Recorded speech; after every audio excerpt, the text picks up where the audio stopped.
మాతా పితలకు ప్రదక్షిణముతో మహాగణపతిగా మారావు. భక్తుల మొరలాలించి బ్రోచుటకు గజముఖ గణపతి వైనావు.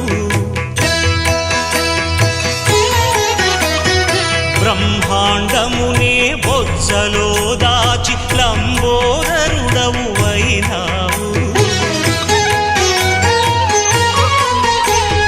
లాభము శుభము కీర్తిని పూర్వక లక్ష్మీ గణపతి వైనావు. వేద పురాణములఖిల శాస్త్రములు కళలు చాటును నీ వైభవం. వక్రతుండమే ఓంకారమని విబుధులు చేసే నీ కీర్తనం. జయ జయ శుభకర వినాయక.